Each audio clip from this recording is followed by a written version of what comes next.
to order. We have one item on the agenda, and we'll begin with that item. John White, City Clerk. Item 1, communication from the Mayor relative to a summary of current gang reduction and youth development grants. Good afternoon. R.F. Ali Khan, Deputy Mayor of Public Safety and Homeland Security. Good afternoon. Mildred Lopez, Associate Director with the Mayor's Office of Gang Reduction and Youth Development. There's somebody missing? I don't believe so. Jeff Carr wasn't going to be here? He's not available today. Okay, but normally he would be Yes. testifying on this matter. Yes. Okay.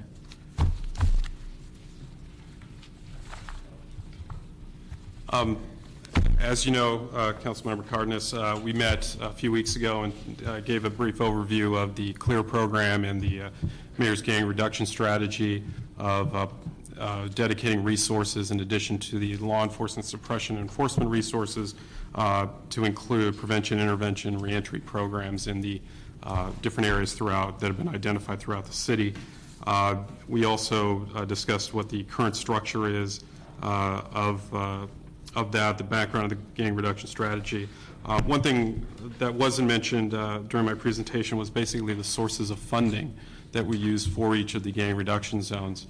All of our gang reduction zones for the law enforcement component is done through the CLEAR program, Community Law Enforcement Recovery. All of the funds that are used to have the LAPD, the City Attorney's Office, the District Attorney's Office, probation, are all funded through grant funds that the city obtains from a variety of sources, both the state and the federal government. Mostly for the federal government, we receive those through the Department of Justice's Justice Assistance Grant, or JAG, the Office of Juvenile Justice Delinquency Prevention, or OJJDP, and also from the state through the Justice Assistance Block Grant. What we have done is try to be somewhat creative with those different funding sources by combining them to provide concentrated resources within each of the gang reduction zones for purposes of providing prevention, intervention, reentry services with respect to Baldwin Village and Ramona Gardens, and then also using some of those funds to fund the CLEAR program so that there aren't actually any general fund monies that are going towards the suppression components for each of the different areas. The LAPD is paid out of a separate source, what's known as the Supplemental Law Enforcement Services Fund, so that's how that is funded. But most of the other funding is done through the Department of Justice and through state resources. We are obviously, through the Mayor's direction, aggressively trying to pursue additional grant funding to sustain many of these programs and also to expand them to other areas. We've been successful in recent months with respect to the 77th Division CLEAR site and gang reduction zone that we intend to make operational within the next few months. That was a separate grant through the Bureau of Justice Assistance at the Department of Justice. And we're exploring other areas that we can use these resources to have a concentrated place-based strategy, which is what the Mayor and certainly your office collaborated on as an effective way to deal with this. As I mentioned before, the CLEAR program has been highly successful with respect to the gang crime statistics. We experienced an 11% reduction in gang-related crime in 2007, and that's overall for the various sites that have been identified and have been working. It is a program that is unique in that it's very collaborative between the law enforcement agencies. The District Attorney and City Attorney's Office have the ability to do vertical prosecutions where they handle a case from beginning to end, which allows for continuity and more efficiency and effectiveness in the success of the prosecutions. LAPD has dedicated specific experts to deal with gang crime within those particular locations, and they regularly meet among themselves and also with the community as part of the community impact teams to talk to them about how the program is working and get feedback from them as well. The CLEAR program is run by the CLEAR Executive Board, which consists of the various partners, the District Attorney's Office, City Attorney, LAPD, the LA Sheriff's Department, which is also a participant, the County Probation Office, and then the Mayor's Office. The selection of various sites are done based on gang crime statistics that are provided by the Los Angeles Police Department or by the county if it's in a county area, and that board determines where an appropriate clear site is. And that has worked very well because we go to where the most acute need is. And then the funding for a particular site is done by the particular jurisdiction. For example, a city provides the funding through its grant funds, and in the past the county has had a clear site and they provided the funds for that. But that's been outside of in the unincorporated areas of the county. That's basically, and I'll just touch on one other point, which I know is sometimes a source of confusion about how the mayor's office is structured with respect to gang reduction and public safety. As you know, my team of the Homeland Security and Public Safety team spearheaded the effort to develop the gang reduction strategy by consulting with various experts, with counsel, and evaluating different approaches. As part of that strategy, we devised the idea of having a separate office of gang reduction youth development with a deputy mayor level director to deal with the prevention, intervention, reentry services components of the gang reduction strategy and run those programs through program managers and other personnel within each of the different gang reduction zones. My office continues to work on the suppression component. My office in particular has oversight of the Los Angeles Police Department, budgetary issues, et cetera. So it's effective for us to have that direct contact, but we work very collaboratively with the GRID office together on policy issues, funding issues, and other things. My office also has a grant shop, essentially. We handle all of the Homeland Security and public safety grants that the city receives, approximately $200 million in grants. That includes the Urban Area Security Initiative, which is the bulk of it, or the Department of Homeland Security grants. And in addition, we deal with the public safety grants that I mentioned from the Department of Justice. That shop is split up into two subsections. One is the grant administration section, which does the actual contracts, applications, progress reports, and works with the various sub-grantees on making sure the programs are implemented, monitor visits, et cetera. And then I have an accounting staff that deals with the actual payments and reimbursements. Because we did not want to create multiple grant shops, and there's a lot of efficiencies by having it together, that function is within the Homeland Security and Public Safety team.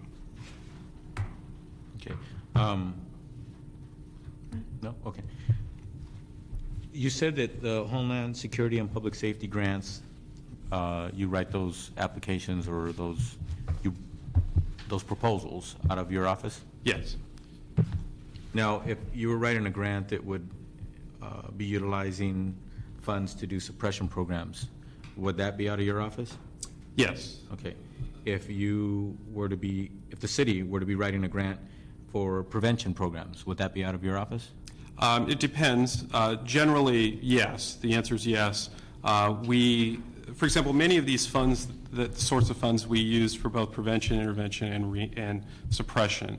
So we work that. But we also work with the Gang Reduction Youth Development Department, to sometimes they will go and apply for a particular grant, and then we would administer it since we have that administrative staff to actually do the day-to-day administrative aspects of it. So we work together for applications, but in the past, in all the grants that we've talked about, I'd say about 99 or 95% of them were from our office. And then including intervention or reentry? Yes. Okay. The reason why I asked that question is because when we're analyzing now more than ever what intervention is or does, what prevention is or what it does, what suppression is or what it does, and now, thank God, the state is engaging in reentry, not at the level they should, but at least we're starting to go in that direction. What I'm finding by my analysis is that it's not easy to put some of these programs into public safety specifically, because you're talking about a lot of it ends up being, for example, helping somebody find a job, helping somebody stay out of dealing with law enforcement, staying in line with the probation officers, getting off of probation, basically getting back into the mainstream. And that sounds more like a social service type activity or activities. And maybe I should clarify. Public safety, my team may be doing the application for the grant and maybe administering it, but it's more of a, I don't want to say clerical, but it's more of an administrative function, not necessarily who gets the money, how the program is actually operated. That is done through the GRID office, and they work on doing the assessments of what the appropriate services are. So my office on that is more the functional, getting the contracts, getting the application done, getting the money drawn down from the grantor, processing the invoices, those types of things. So I know it's a bit confusing, but I think to your point, those social services are actually managed and overseen by the GRID office and not mine. Now, your title encompasses both, though.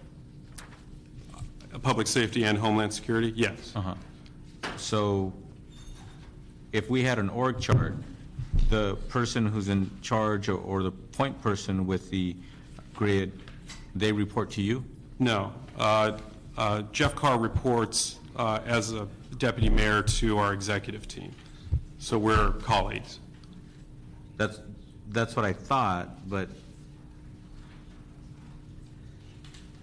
okay, so the main connection there is the fact that the talent and the personnel to write grants and stuff like that and administer them is already, the infrastructure is already under your purview. That's correct. So you basically, like you said, help administer and oversee or what have you, but the actual program is That's done correct. by GRID. Right.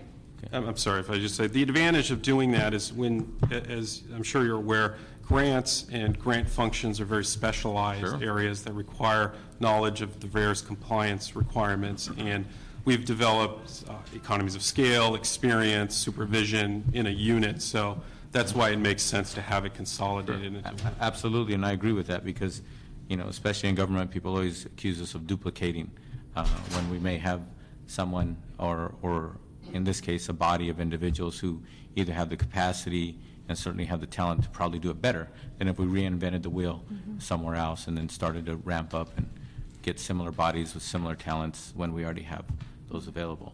So I certainly agree with that, that's for sure.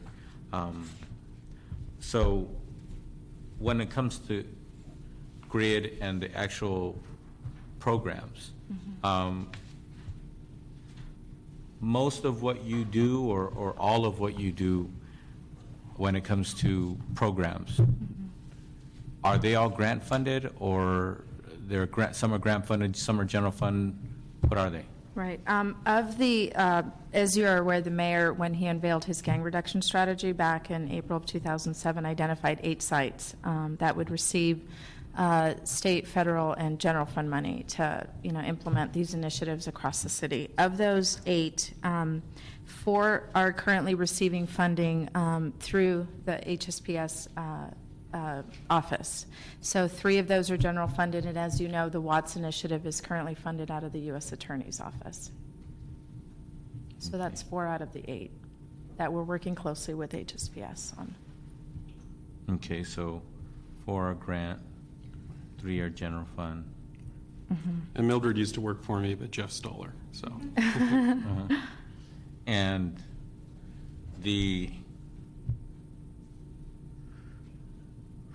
I think we find ourselves in a little bit of a dilemma because we're having a tough budget year and then already aware of the fact that we have a tough budget coming year.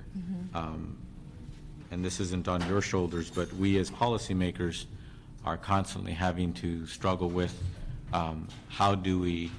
when do we start addressing the budget infrastructure issues, the long-term funding shortfalls that we have. How much of the GRZs are grant funded through when? All of the clear sites, the law enforcement components, are funded through grant funds, and we get an annual grant from the Department of Justice under the Justice Assistance Grant. So we go year to year to be able to fund that. For the prevention, intervention, and reentry programs, there are essentially 4 sites that are grant funded. 2, Ramona Gardens, Baldwin Village, are with a sort of compilation of grants. The Hollenbeck GRP that Mildred has been working on for some time is through the U.S., a specific grant from the U.S. Department of Justice, and I'm not sure when that runs out. It runs out August 2008, but if you recall, we had submitted an application for the Governor's CalGRIP program. So essentially that would give us an additional 2 to 3 years of funding. And that deadline just passed for application, right? Yeah, we submitted, we came to council, we came to your committee, we received authority to submit our application, so they're currently reviewing it, and we haven't received notice yet of whether, we were awarded. And the timeline for notice probably next month at the latest? Yeah, most likely. Okay. And that is a request for application, which is different than a application for an award of a grant. We've already been earmarked that money, so it's just a matter of how the program will be designed.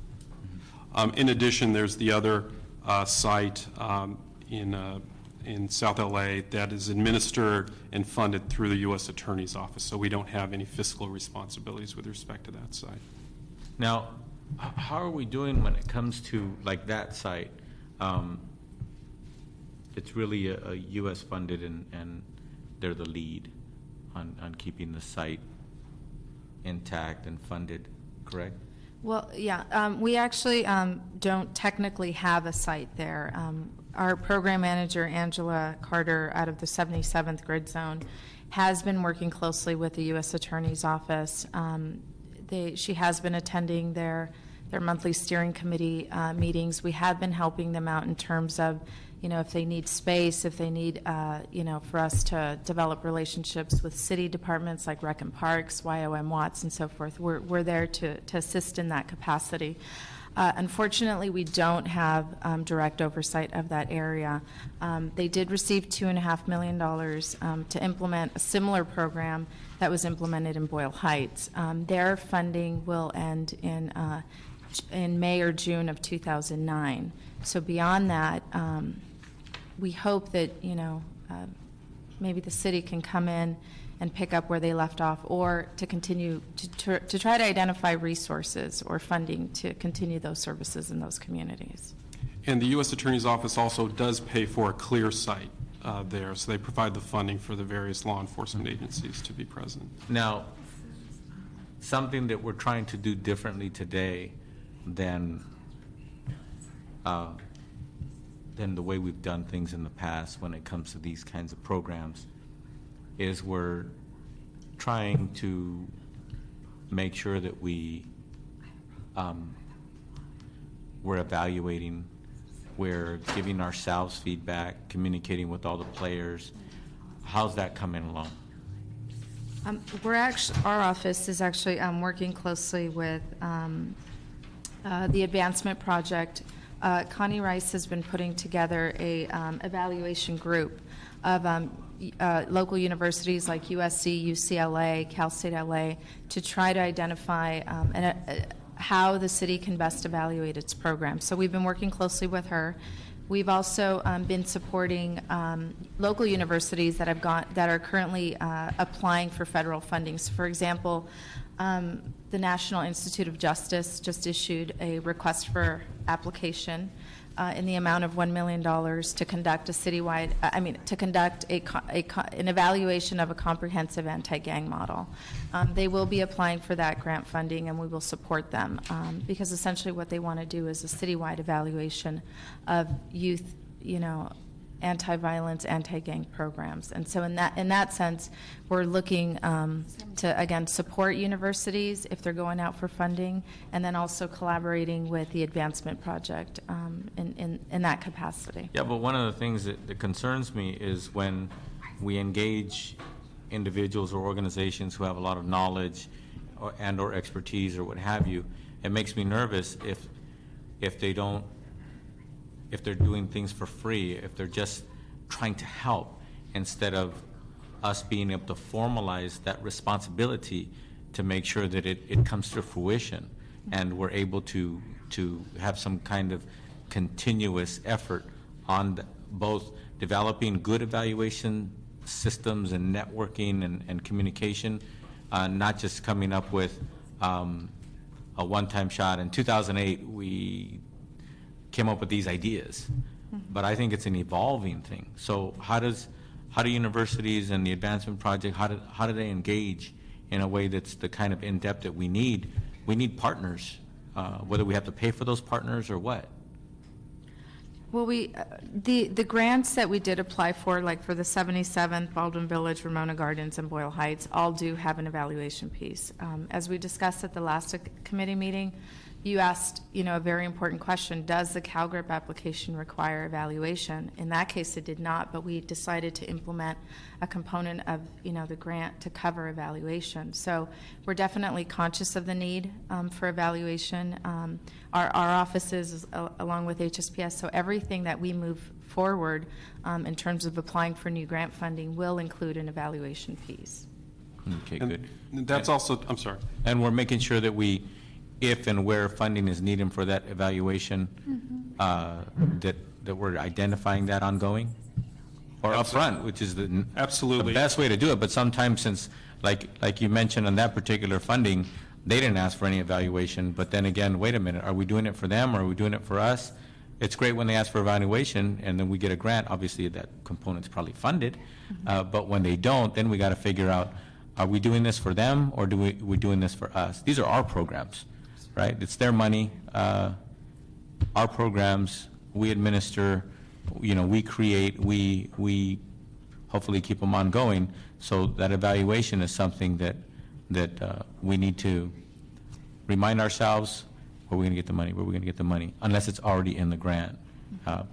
When we go through the process, it's, they got an evaluation component, great.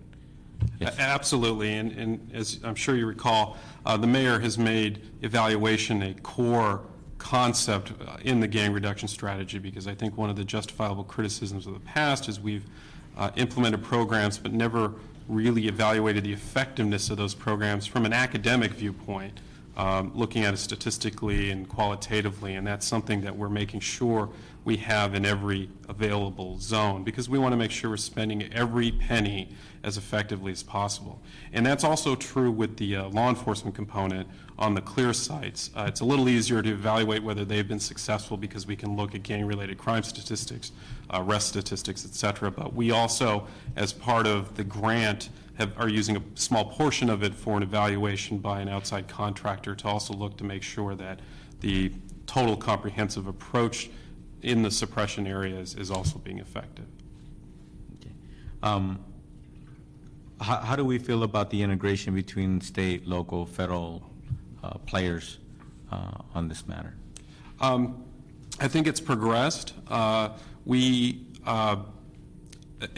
the suppression side, because we have much more experience with that, it's definitely been very effective, working with the county collaboratively and integrating it. I just had a meeting with the district attorney's office, some of the supervisors there, and they were asking, we need more clear sites because they've been such an effective model in reducing crime. Almost 4 times more reductions in gang-related crime than citywide. So I think that's been very effective. One of the things that we were trying to do, and we have been doing with the Imperial Courts site that the U.S. Attorney's Office is running, that was an example of how we wanted to partner with the federal government on something that they're administering, but something consistent with our strategy of making sure it's a comprehensive approach. And obviously with the CalGRIP application, we're getting funding from the state, and we'll be working very closely with them on implementing that. Both myself and Mr. Carr have met with Paul Sieve, who's the governor's gang coordinator, and collaborating on a variety of things. So, and obviously we get a lot of money from the federal government, so we're pleased about that. Now, when it comes to working shoulder to shoulder on these programs, the state is a funder, but not necessarily, they don't tend to have departments or staff involved. It's usually city, county, and federal, right? County meaning probation, Yeah. DA's office, city attorney, police officers, staff. One exception would be state parole. has voluntarily become involved with CLEAR. They don't receive any funding from any of our grants, but they have sat on the executive board, and in certain areas they provided personnel to assist law enforcement in that area. So when they provide personnel, what shoulder-to-shoulder work do they do? They would, the state parole agents are useful for finding out whether individuals are on parole, whether they're in violation of parole, and because this is part of the CLEAR program, it's a suppression component. So they're not necessarily out there for social services, but are there to assist in enforcement of those who might be parolees, doing searches and things of that nature. And where we'd like to expand is, obviously, law enforcement gets an advance notice of when these individuals are coming out on parole and reentering the communities. Where we'd like to come in and say is, well, we'd also like to offer social services, job training, job placement, housing, drug and rehabilitation services. So that's where our office would work closely with HSPS to connect those entities at the ground level, of course. So the public who's listening understands, when somebody does a crime in the city of Los Angeles and then they get sentenced to 2 years, where are they sent? What system are they sent to? If the way it works in the state of California is that if you were convicted of a misdemeanor, which only has a penalty of up to 1 year, you would serve that time in county jail. Yeah, that's why I gave a longer term. Yes. If you serve more than 1 year, you were sentenced to one of the California state correctional facilities or state prison. If you, just to be comprehensive about this, there's always confusion what's the difference between probation and parole. If you were sentenced to straight probation and no jail time by a court, you would be supervised by the county probation office. If you were sentenced to prison and then released, then you were supervised by the state parole, I think it's CDCR, the California Department of Corrections and Rehabilitation. If you are serving a jail sentence for less than a year in county jail and then are released, you're supervised by probation. County probation. County probation. Since I'm a former federal prosecutor, I'll just add this. If you, in the federal system, it's different. If you go straight probation, you're supervised by probation. If you go to the federal prison and are released, you're also supervised by federal probation. There is no federal parole anymore. So in the federal system, it's straight probation, it's county probation? No, it's all federal probation. There's a separate federal probation office that exists in every district in the country. Now, I think in most people's minds in Los Angeles, that last component, people don't think of federal probation. Any particular reason why? Is the number much smaller Yes. than the state corrections and county probation, et cetera? Oh, absolutely. If you look at federal prosecutions within the 7-county area around Los Angeles, including Los Angeles, you're looking at maybe 2,000 prosecutions total for any particular year. Not all of them may be on probation, many of them are incarcerated, but just in the county of Los Angeles, there are tens of thousands of convictions for both misdemeanors and felonies that people would ultimately be either on probation or parole. So the population is much, much bigger. Okay. Yeah, thank you for clarifying that, because it does exist. It's just that it's not the first thing that comes to people's minds, because the numbers are minuscule compared to the compounded figure that you have ongoing. In my experience from that, also working closely with the federal probation, is because of the funding, because of the caseload, they can also provide much different services for reentry, for rehabilitation, for drug addiction, those types of things, which unfortunately, the county does their best, but it's not always the same as if you commit a federal crime. Okay. The National Youth Gang Center, when it comes to training, did they involve themselves in any of the training of the GRP staff? They did. Actually, the gang reduction program received technical assistance through the National Youth Gang Center. So we received extensive training from how to create a steering committee in the community, which members to involve, what their role should be, to creating a multidisciplinary team, where you have, all of the, social service providers, schools, community-based organizations at the table doing case planning. They've also hosted the National Youth Gang Symposium every year, where we were able to take our contracted agencies for training each year. So, yeah, they were actually a funded partner out of the DOJ grant through GRP, and they also funded our national evaluators, the Urban Institute, to do a comprehensive evaluation of GRP. So we were very fortunate to receive that grant because in addition to the $2.5 million, they also, separate from that, they provided us with the National Youth Gang Center as a technical assistance arm of it, as well as the National Evaluator Urban Institute. Okay. Speaking of the Urban Institute, how's the evaluation coming along? It's they're still collecting data. So they collected the baseline data when we first initially got the grant. So they've been collecting gang crime statistics. They've also been accessing our ISIS system, the Integrated Services Information System, where we case manage a portion of our clients.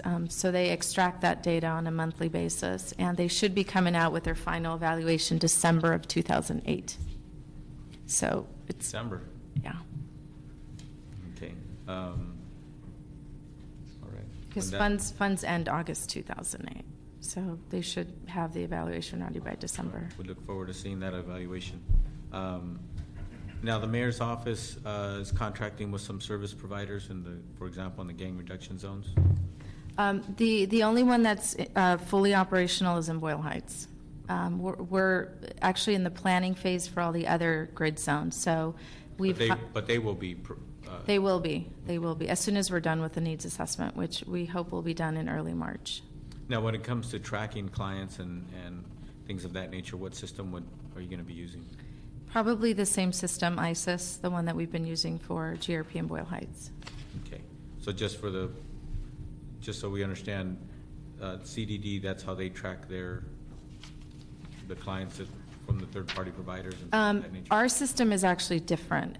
Yeah, we created, in order to save money, we didn't want to reinvent the wheel. And as you know, I worked for Bridges in the past, so I knew that they had a computer systems division that developed these client tracking systems. And so we basically took what was already in implementation and morphed it into what data we wanted to collect. So, for example, we added an assessment, a risk and protective factor assessment, and we basically used Probation's LARC, which is the Los Angeles Risk and Resiliency Checkup, but we also added a gang questionnaire. So, in addition to the assessment that we were using through LARC, we also developed a questionnaire to identify, level of gang involvement, history of gang involvement, when they joined, why they joined, and so forth. So you don't use ISIS?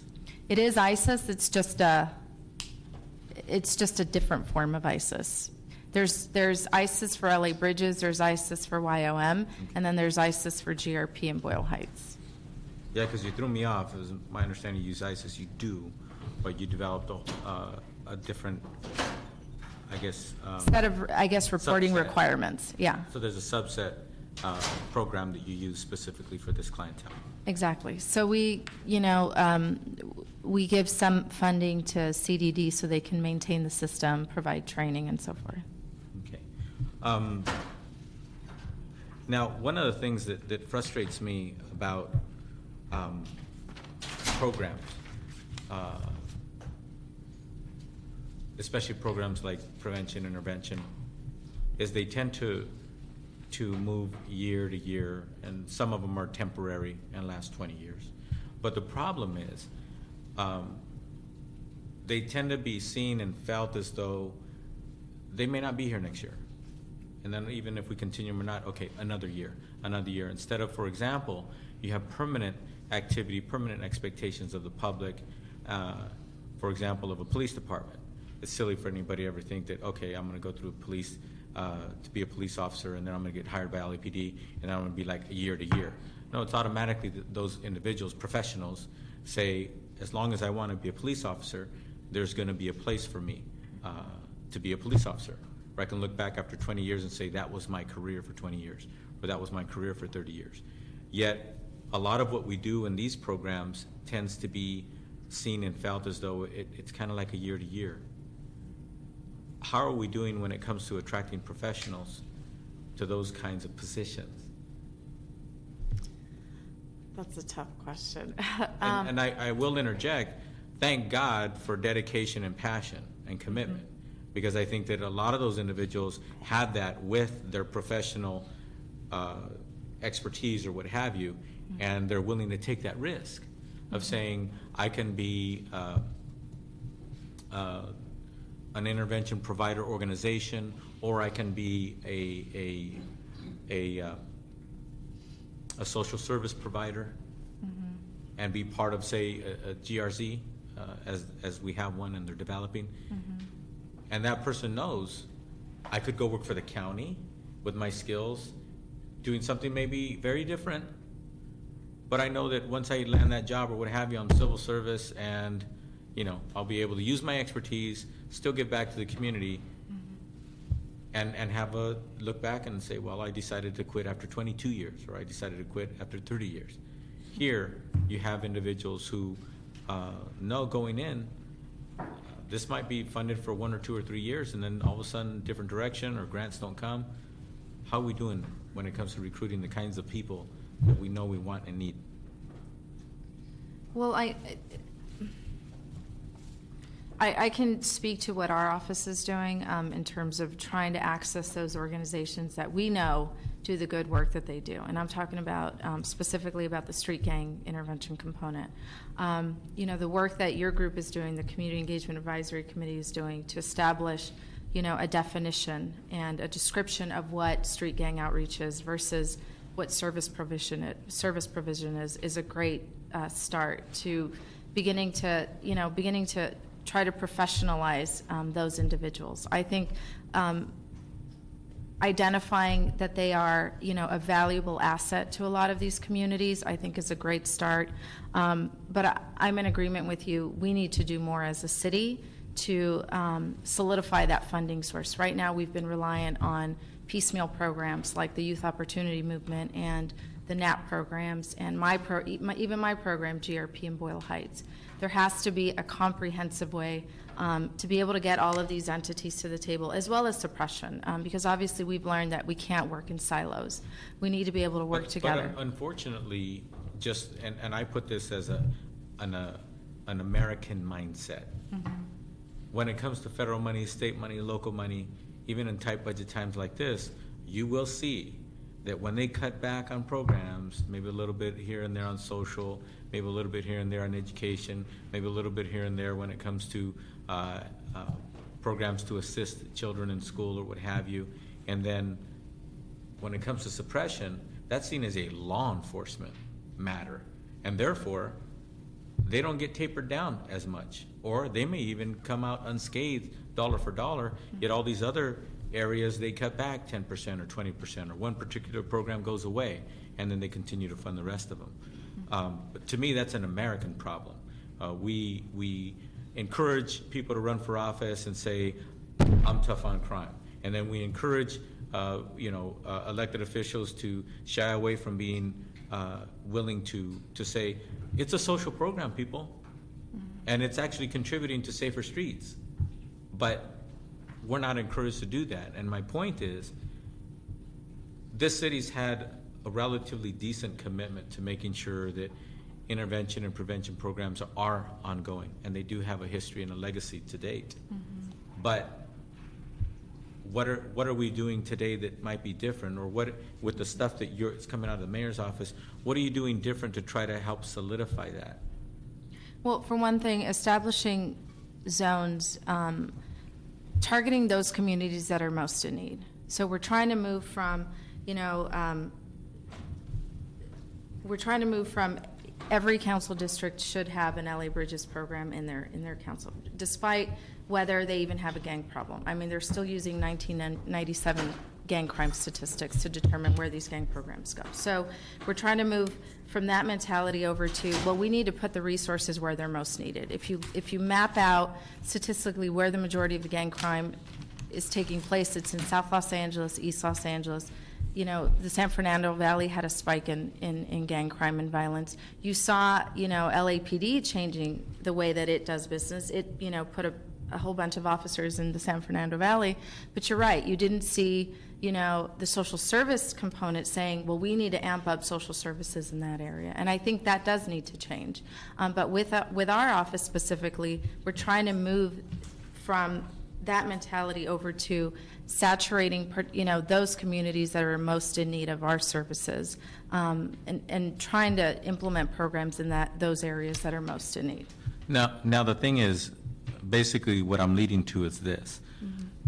It's our responsibility today to be conscious of the fact that what we document today and what we tell, like in forums like this and in reports and things of that nature, what we tell people what is going on, what is being done, what's working, what's not working, what we're tweaking, what we're making better and different, why we're applying for grants, et cetera. We need to document that so that we can actually once and for all solidify that this will be part of the permanent structure of the budgeting for the city of Los Angeles.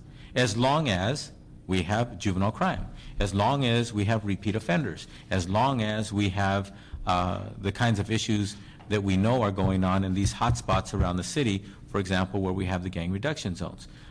We need to, once and for all, be very, almost to the point where some people might think it's over the top, ad nauseum, document everything that's being done, all the needs that we see, even if we can't even address all those needs, so that we can once and for all let the people of Los Angeles know that we are not going to step away from these responsibilities.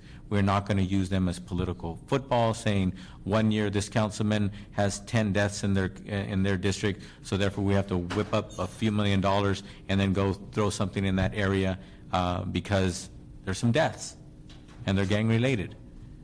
We can't do that. There's more to it than that. That's very reactionary.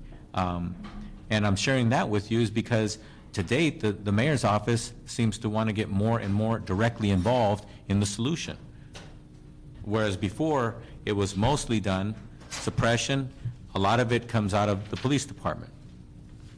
And then when it comes to intervention and prevention, most of it comes out of CDD in some fashion or other. Even if CDD might not be the service provider, CDD is contracting with third-party organizations, you know, Bridges 1, Bridges 2, et cetera, and other programs. Now we're at the point where everybody's thinking about where we're going to go next, who's going to handle it, who's going to be responsible. And you personally are right smack in the middle of it. But regardless of how it all ends up, I'm holding you responsible via my committee to say, okay, what's going on? Why did you take this step? Why did you hire these people? What are they doing? What is happening? Those are just questions. You have the answers. I don't have a service provider coming out of my office. And Eduardo nor myself or anybody in my office oversees a particular program or does any hiring for a particular program or for a gang reduction zone or what have you. For example, when it comes to the gang reduction zones, the mayor's office has asked, and we've afforded them the opportunity to go ahead and say, okay, they're yours. So how do you feel about your systems of evaluation? Well, are they developing? You got them in place? What's going on? we're working on them. And I meet with your staff, Eduardo, close to a weekly basis. And so we keep your office up to date in terms of what we're doing. And we'd be more than happy. We've actually been asked to come back to report to committee after our needs assessments are completed. We've executed contracts with the Advancement Project, with Lodestar, and with Cal State LA to help us identify what the needs of the community are. We need that we need to collect baseline data before we go into a community and start giving out money to contractors. So that's the first phase. We'd be more than happy to come back, show you what we've collected as it relates to gang crime data, demographic data, to show you that these communities are really, in need of services. And, we can also identify next steps, what we plan to do, because essentially we need to contract out with these social service providers. We can only oversee the initiative. We're not case managers or social workers. So we'll also discuss that process with you. And I've been in contact with Eduardo as well as your oversight committee, which you established primarily to oversee what the city is doing. And again, we're more than happy to come back and report, the status of our hiring. As you know, we've already hired 6 of our 7 program managers. We're just waiting to hire that one last program manager in the San Fernando Valley, and then we'll have our office fully, staffed, and then we can come back and report on where we're at on the needs assessments. Well, one of the things I'd like to, and I'm not commenting on who you hired or what have you, again, that's your business. But one of the things I want to compliment you on is you have the chairman of this committee who represents the San Fernando Valley, and you haven't picked a person for the San Fernando Valley. Now, in traditional politics, somebody would say the chairman is pissed. The chairman wanted the first person out of the box to be from the Valley, et cetera, et cetera. That's what I'm sick and tired of. I do not want people to come up with answers because they think the policymaker has something that they want to hear, and you got to try to frame it in a way where they're happy. So the fact that you haven't picked a person out there, I hope it's for good reason. And when you do finally pick the person, we're going to have some talks about that, because it better be somebody good, because that's what I care about. I care about outcomes. I care about performance. I care about making sure that you know what you're doing, you're careful about what you're doing, and you're being methodical and respectful toward yourself as a responsible individual and as a responsible just the responsibility that you carry for the mayor and for the city, et cetera. That comes first. Not whether or not the chairman or chairwoman is from a certain part of the city or what have you. I mean, as human beings, sure, as human beings, okay, we got to think about those things, but that should not be what drives policy in the city. It shouldn't be what drives policy. So my compliments to you for not worrying so much about whether or not the chairman's backyard has the person or not. To me, what's more important is do you get the right person. Right. Yes. Yeah, I'm just curious a little bit about the process for awarding the particular amounts to the particular groups. What goes into, why some groups get a particular amount? Because I think as we move forward with hopefully our anti-gang measure in November, and being hopefully at the point where we're going to be able to award grants to the tune of like $30 million a year in the state of Los Angeles. What goes into deciding how much money certain groups get? Is it based on just their proposals, No, it's actually based on the need. So that's why I emphasize the importance of the needs assessment and the resource mapping, but because we may find, and keep in mind that obviously Boyle Heights is not Baldwin Village and Baldwin Village is not Pacoima, so they're going to have different factors that we have to consider. But for example, in Boyle Heights, like the juvenile justice delinquent prevention and intervention program attachment, like every one of those groups got $171,000. So did you just take the initial grant and divide it by the groups, or was there a real consideration in why? I mean, I thought that was kind of interesting why they all got $171,000.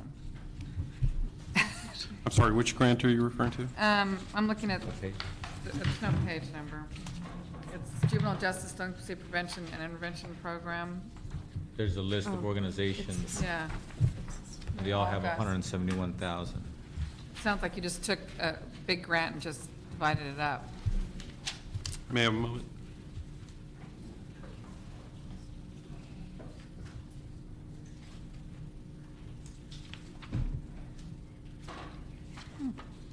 Stump the I pound. saw that one. I'm looking at it. I can't find My it. first question.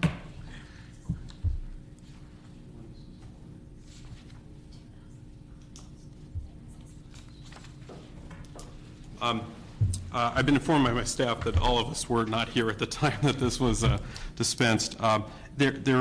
Presumably there was a process. Most of these, or I think all of them, go through an RFP process. I'm not particularly sure why this particular one was divided so evenly. I think with the others you don't necessarily see that, and certainly from a going. So then tell me how the other ones, how does Youth Opportunity get 100,000 and, you know, Families in Schools gets 48? I'm just kind of curious what goes into, again, as we go forward, and we're going to be doing this on a really major basis, I think, in the city, it'd be, you know. And hopefully with permanent funding. Yeah, hopefully with permanent funding. Thank you. From your lips to the voters' ears. From my understanding, and Mildred, correct me if I'm wrong, first the needs assessment is done, mapping the resources that are currently available and what's needed. Then there's a RFP that's issued that would request proposals from the various community-based organizations, faith-based organizations. Then there's a review committee that would take the proposals and try to match up what the proposals are to the needs based on the academic needs assessment. With respect to the individual amounts, I'm not sure how that's determined. It's probably used based on what's available. But. Yeah, I could only speak for the gang reduction program in Boyle Heights, but we actually had a, after the needs assessment and the resource mapping was conducted, we were able to visually see, okay, where is the community strong? Do we have, you know, a good number of gang intervention agencies or gang prevention agencies or reentry agencies? And from that, we developed our own strategic plan with funding levels attached to them. So as a group, we identified that the majority of funding out of GRP, I think only about 2% of our funding went towards suppression. Because it was as a collective and, you know, group, we decided, well, suppression already has funding. We actually identified some other federal sources For just my program. But this is, just imagine this for the rest, for the grid zones. I mean, to me, when I look at the gang reduction zone totals, it's troubling to me, though. It's troubling that out of $14 million, you know, 9.4 goes to suppression. You know, 1.3 goes to administration and coordination, and only 3 goes to prevention and intervention. So even in your own gang reduction zones, it's, am I reading that correctly? I mean, that just, well, that's troubling to me, you know, particularly since that's kind of a new, you know, a new focus in the mayor's office. And you look at Jordan Downs, the money is purely suppression. There's no prevention or intervention money, which is just horrifying to me in Jordan Downs, of all places, to put all the money in just in suppression. In fact, when you look at this list, the majority of it is, again, these little lines for prevention and intervention are blank. It's all suppression. With respect to Jordan Downs, that's the area that's being administered by the United States Attorney's Office, so right. I don't believe the chart reflects the money that they've dedicated for prevention and intervention. I'm just looking at what you guys gave me. But that's all I got. We were asked for what city resources are being spent on the various gang reduction zones, so that's what's identified there.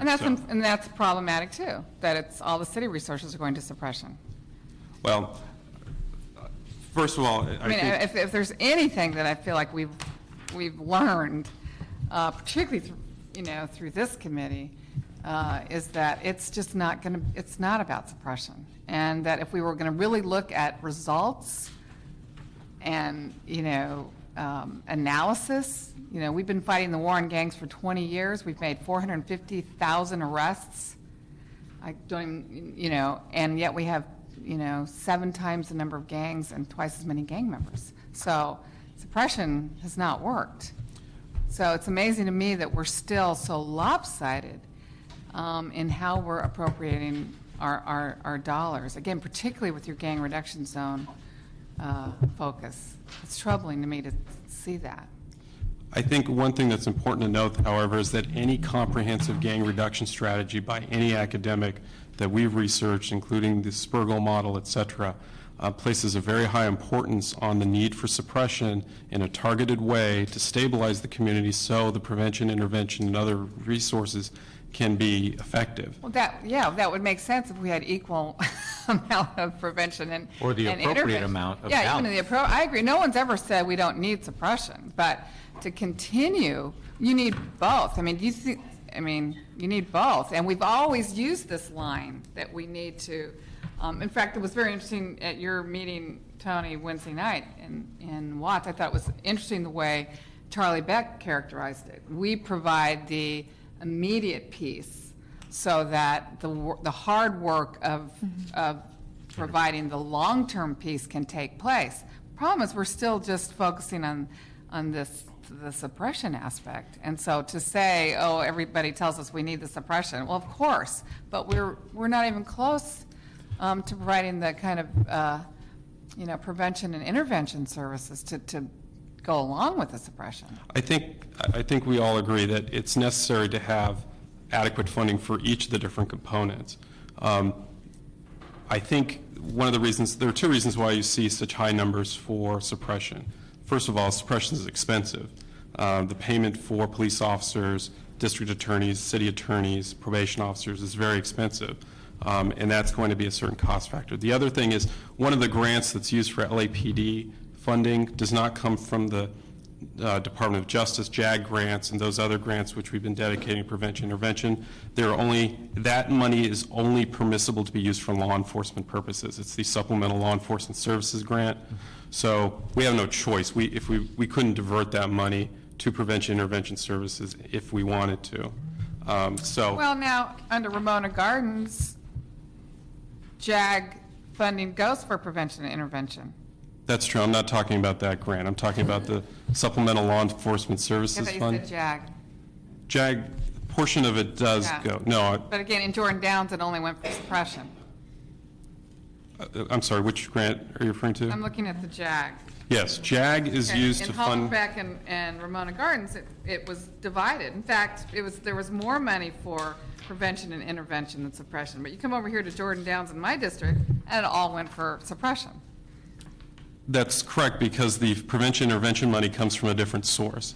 As we mentioned before. Well, why wouldn't you have taken at least some of that money and put it towards prevention and intervention? Because we need to make sure we have the base level of suppression so we can. Well, don't you feel that way in Ramona Gardens and Hollenbeck as well? I think we're confusing things here. Okay. We are using a variety of sources to make sure we fund every component of a comprehensive gang strategy. With respect to Jordan Downs, we had grant money, which we used for the suppression because we had other sources of funding for the prevention, intervention. Not enough. How much money do you think is going into Jordan Downs for intervention and prevention? It's 1.5 million. Which is more than many of the other That's areas. for prevention and intervention. Well, the grant states that $1 million is supposed to go towards prevention, and then 500,000 is supposed to go towards reentry. Now, whether they're spending it that Yeah, way is right. another question, which we Right. don't have answers to. But specifically, the grant, it's very similar to the GRP grant, and that's why I know Right. this. So Right. 1 million prevention, $500,000 for Right. reentry. Which has not probably been going for. And who administers yeah. that? The U.S. Attorney's Office. Yeah, Yeah, yeah. that, Yeah. it's questionable whether they're It is. using it for that. Yeah. And what I was And referring to. we don't tell the U.S. Attorney's Office what to do at all, right? No, If we're lucky, they tell us what they're doing. Otherwise, right. the communication doesn't go that well the other way when we're asking questions of them. Well, we met with them early on, and they were very welcoming to our strategy and approach.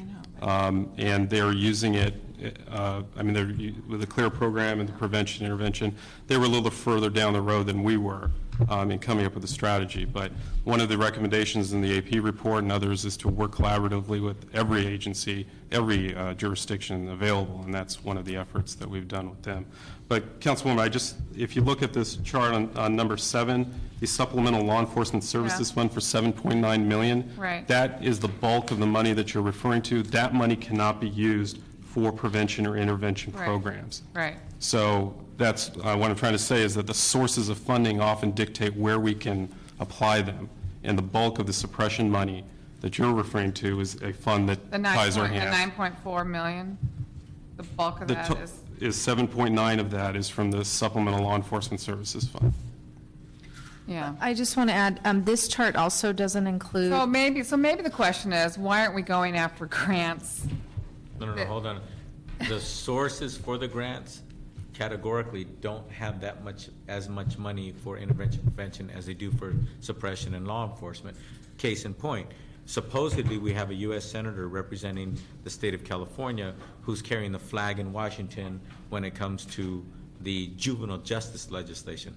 I see it as another heavy suppression piece of legislation where there is no equity given to prevention and intervention, yet it's being labeled as the juvenile justice bill. Right. What about the $38 million from the state? What is that going to look like in terms of categorizing it? We received a $1 million earmark, if you're referring to the CalGRIP program, specifically for Los Angeles. I guess there's just new, supposed to be like $38 million the state is going to spend on, quote, gang reduction. For a variety of things, including Right. suppression. That's what I'm saying. How much of that would I don't have think to be it's- spent? Is it 38? I don't think it's 38. I thought it was 38 million. I thought it was less than that. Well, we know that the city of Los Angeles is getting, Yeah, I'm saying the whole state. The state of California is 38 million. and the It's just puny. city of Los Angeles is receiving a dedicated funding of $1 million, which we And just, then competing with and then everybody competing else. for the remaining funds. In addition, community-based organizations I guess what I'm can apply asking for is, separate. Direct. how much of that is categorized already? Or is it? In You were the saying application. the majority of the grants that we're going after have a suppression implementation attached to For it. this grant, But I'm saying, is the 38 million, I don't know. I'm asking, what does that money look like? The $1 million grant, we submitted a request for application that I think we are planning to apply to one of the GRZs for prevention and intervention. It's programs. 100% of it will go Yes, towards. because it does prevention. not have a restricting clause to it. Okay. Um, And how much money? $1 million. That's it? That's all we're going to apply for out of the 38 million? No, no. No, not. That's earmarked for the city of Los Angeles How much are you already. applying for? I think the other money has not, I don't know what the status is on. There is no other. Why aren't you applying there's- for all of it for prevention? Well, we are aggressively This is what applying for happened. all of our grants to make sure we have prevention and intervention programs. We did that recently for 77th Division, where we applied for a separate grant, different than the cycles of grants that we get. We actively search all of the databases for grant opportunities. We're in constant communication with the Department of Justice, which is the primary grantor for a variety of these programs. We have a dedicated, Are any of these grants dependent on matching? some are, yes. About what percentage? That's difficult to say. Actually, a lot of the CalGRIP grant has a matching, but it can also be an in-kind match. So if we can get, and we often do, the LAPD to provide services or other agencies to provide in-kind services where there's no additional money being matched, that'll suffice in many situations. How many of them would be helped by a monetary match?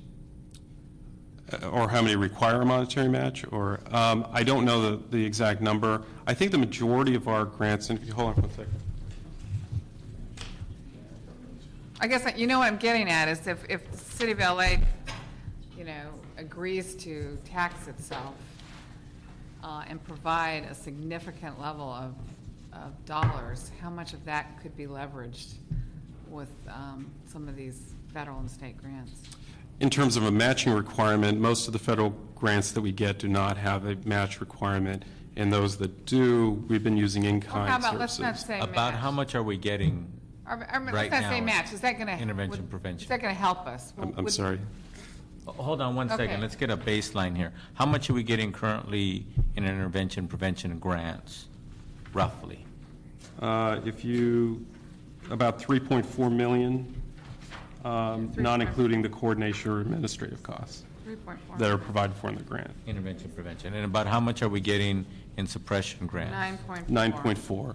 Now, also, please keep in mind that we also have general fund obligations that are going strictly for prevention and intervention programs as well. But I'm not sure exactly what all your points were, Janice, but one of my points is we do have to figure out ways in which we generate our own committed dollars toward these, because we're always subjected to federal and state government saying, okay, we'll give $1 million for prevention and intervention, we'll give $10 million to suppression. We'll give $2 million to prevention and intervention, we'll give some more money to the COPS program. For example, the COPS program at the federal level, what is the allocated dollars from the federal government for the country? Isn't it $1 billion plus or something? It's diminished over time, and they're talking about replenishing it this year. My office doesn't administer that grant, so I don't know the total amount. That's actually done by LAPD. So we'd have. Well, the last time I looked, I think the federal COPS program, they were trying to restore it to the point of about $1 billion. Washington is having their issues of considering themselves being in a tight budget cycle as well. Yet this big time, one of a kind, never done before juvenile justice bill has $450 million in it. So my point is, even when they're talking grandiose figures, it never seems to get to the point of the kind of money that Washington is willing to give to law enforcement. And that's something that we have to try to overcome at our level of policy making, to make sure that, yes, our police department, our suppression, all those things are getting funded, but we need to start reconciling with the fact that we are responsible for a certain amount of lack of funding when it comes to intervention prevention. And again, one of the main reasons for this report and this discussion is we have to make sure that we're documenting, we're enlisting ourselves to express exactly why we're doing what we're doing and why it makes sense for us to continue. Because in the past, it just got funded in the budget and people went about their business, and we just hoped that good things happened with it. I know this is a report from the mayor's office. Is anybody here from CDD that has anything that we touched on that you may want to fill in the gap or what have you? I'm not asking you to come up. I'm just saying if there's anything that came up you'd like to clarify from your vantage point. No? Okay. All right. Any other points? I believe we've covered everything. If there's additional information that you need regarding the grants, please let us know. We think most of it is summarized in the report that was submitted, but as you can tell, there's a lot of nuances. We have to cobble together different sources, but we're doing everything we can to make sure we are adequately funding, to the extent possible under tight budget constraints, the prevention, intervention, reentry programs, because the mayor is dedicated to adding that on, because we realize for the mid and long term, in order to deal with this problem, that's what we need to implement. Are you able to identify and sort out and categorize this stuff better today than, say, a year ago? Certainly. I mean, we've gone through this process with CLA, going through all the programs. We identify programs, and we're evaluating those programs now. So I think we've become much better in that process. At least we're getting better at it. Yeah. All right. Good. Thank you. Thank you. Thank you. I don't have any public comment cards on item number 1. Is anybody here to speak to item number 1? Nobody's here to speak to item number 1. Therefore, public comment on item number 1 is now closed. That concludes our items for the agenda. We do have general public comment. Is anybody here for general public comment? Anybody here for general public comment to this committee? Seeing and hearing none. With that, this committee is now adjourned.